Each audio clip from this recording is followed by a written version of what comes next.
Palmas forte, adora a Deus, igreja. Mais forte para Jesus, para Jesus.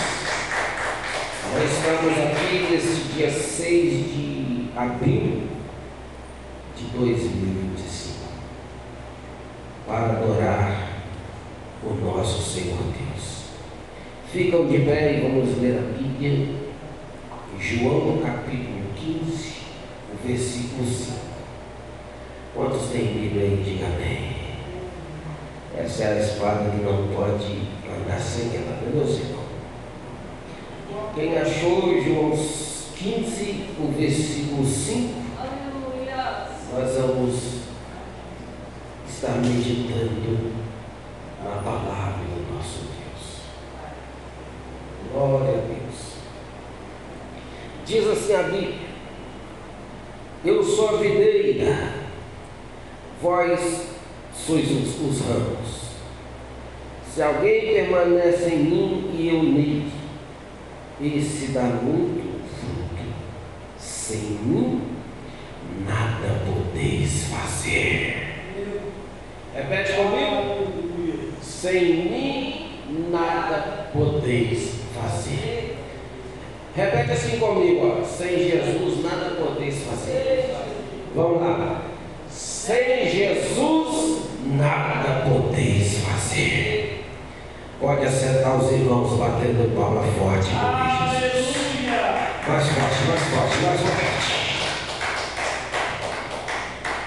Irmãos, sem Jesus ninguém faz nada. Não tem esse negócio de alguém dizer que é independente de Jesus. A pessoa pode ser independente de qualquer um e de qualquer coisa, mas não existe ninguém que é independente de Jesus. Inclusive o fôlego de vida que todo ser humano respira, ele depende de Deus para respirar. No livro de João, o capítulo 1, o versículo 3, a Bíblia diz: todas as coisas foram feitas por intermédio dele, e sem ele, nada do que é feito se fez. Meus irmãos, nada se formou sozinho, sem a dependência de Deus. A Bíblia é um manual de fé, de regra e de prática de todos os seus anelantes, e ela é escrita pelo universo inteiro, pelo mundo inteiro. A Bíblia vai narrar sobre o início e o fim da humanidade desse planeta Terra. As pessoas podem ter os seus pensamentos, a pessoa pode ter as suas opiniões, mas a palavra de Deus, ela permanece inerrante. A palavra de Deus, ela permanece firme e com a sua verdade absoluta. Só quando os crentes digam glória. Glória a Deus, aleluia. No livro de 1 Timóteo, o capítulo 6 até o capítulo 10, a Bíblia vai dizer para nós: porque nada trouxemos para este mundo e nada podemos levar. Tendo, porém, alimento, vestuário, estamos com isso contentes. Mas os que querem se tornarem ricos caem em tentação, e em laço, e em muitas concupiscências loucas e nocivas, as quais submergem os homens na ruína e na perdição. Porque o amor ao dinheiro é a raiz de todos os males, e nesta cobiça alguns se desviaram da fé e se traspassaram a si mesmo com muitas dores. Quem entendeu a mensagem de Deus, diga amém. Então, meus irmãos, nada trouxemos para este mundo. Nós não trouxemos nada, igreja. Jó vai dizer: não saí do ventre da minha mãe e não vou voltar para a terra. Eles falam o paletó de madeira. Vai voltar para lá. Não leva nada deste mundo.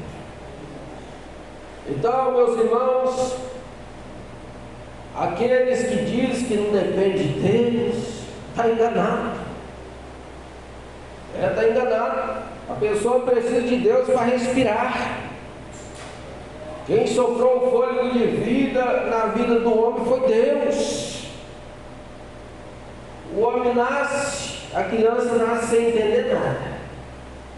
Aí muitas crianças vão com a religião, aprendem no colégio.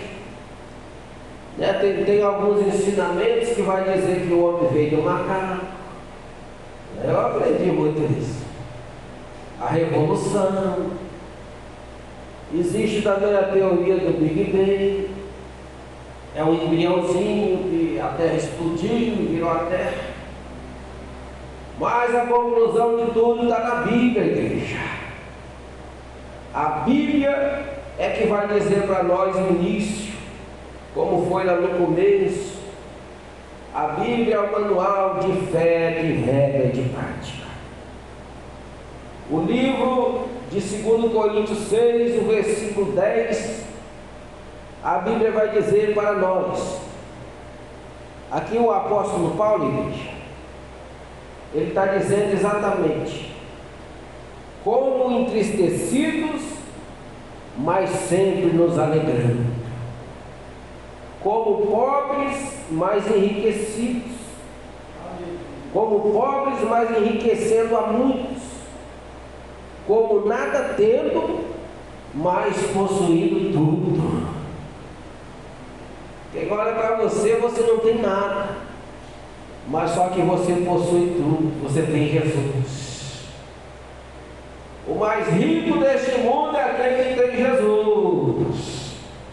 Sem mim nada podeis fazer. Quem tem Jesus tem tudo, e quem não tem Jesus não tem nada. Quem tem Ele aí, levante a mão e dê glória a Deus. Então quem tem Jesus, ele tem tudo. E quem não tem Jesus, ele não tem nada. Essa palavra, ela é uma palavra objetiva, ela é uma palavra verdadeira. Sem Jesus ninguém pode fazer nada, não tem conversa. Não tem conversa. Salmo 34, versículo 10. Os leãozinhos necessitam e sofrem fome, mas aqueles que buscam o Senhor não tem falta de nada. Deus tem guardado vocês. As pessoas que estão aqui são testemunhas disso, de que você não tem falta de nada. Pode faltar o pão, pode faltar tudo, mas só não pode faltar Jesus. Jesus é que não pode faltar, né, meus irmãos? No livro de João 3, o versículo 30, João, ele diz claramente: é necessário que ele cresça e que ele diminua. Então João, ele sabia que ele estava para cumprir uma missão, e ele sempre anunciava: estou batizando vocês com água, mas vem um aí que ele é grandão, ele vai batizar com fogo e com o Espírito Santo. Quem já sentiu essa presença dele aqui hoje, levante a mão. Glória a Deus, aleluia. A presença dele é muito forte, igreja. E João, aqui alguém falou assim: João, aquele que você apresentou para nós, ele está batizando mais pessoas que você, João. Tem multidão acompanhando ele. João falou assim: olha, eu disse para vocês que eu não era Cristo. Eu disse para vocês que ele vinha aí, e ele é maior do que ele. Eu não sou digno nem de desatar as correias da sandália dele. é necessário que ele cresça e que eu diminua. Eita, no livro do Salmo 56, o versículo 3, a Bíblia vai dizer para nós da seguinte forma: no dia em que eu temer, hei de confiar em ti. Deixa eu conhecer quem confia em Deus aí, ninguém vai bater no peito e dizer que eu sou ele, né? O escritor está dizendo aqui: no dia em que eu temer. Isso aí vem para cima de qualquer um de nós. A adversidade, ela chega para qualquer um. O escritor não está dizendo aqui que ele não deixou de crer em Deus em algum momento. Ele está dizendo que a hora da adversidade chega. A hora difícil chega para todo mundo. Então ele está dizendo o seguinte: quando não tiver solução, mais encanto nenhum, eu não vou deixar de continuar confiando nele. Porque só Deus, gente. Só Deus que pode nos dar a vitória. O livro de Hebreus, o capítulo 12, o versículo 1 e o versículo 2, a Bíblia diz para nós. Ouça com muita atenção este texto. Portanto, nós também, pois estamos rodeados de tão grande nuvem de testemunha, deixemos todo o embaraço e o pecado que tão de perto nos rodeia e corramos com perseverança a carreira que nos está proposta. Deus te propôs a uma carreira.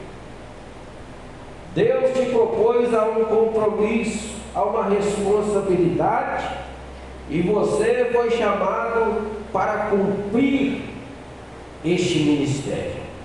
Você foi chamado para cumprir esta missão neste planeta. E Paulo está sendo bem objetivo aqui, né? No versículo 2 diz assim: fitando os olhos em Jesus, autor e consumador da nossa fé, o qual, pelo gozo que lhe está proposto, suportou a cruz, desprezando a ignominia, e está sentado à direita do trono de Deus. Então, queridos irmãos, fitando os olhos, firmando os olhos somente em Jesus, que é o autor e o consumador da nossa fé. A fé que você tem pertence a Jesus. Se você olhar para os problemas, você desiste.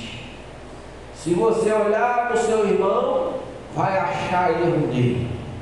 Mas se você olhar para Jesus, você vai ver a sua vitória.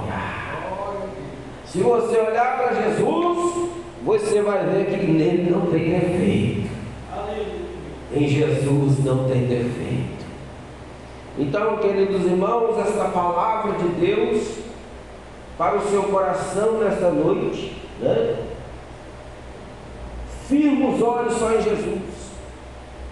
Ele é o autor e o consumador da nossa fé. Firma os olhos nele.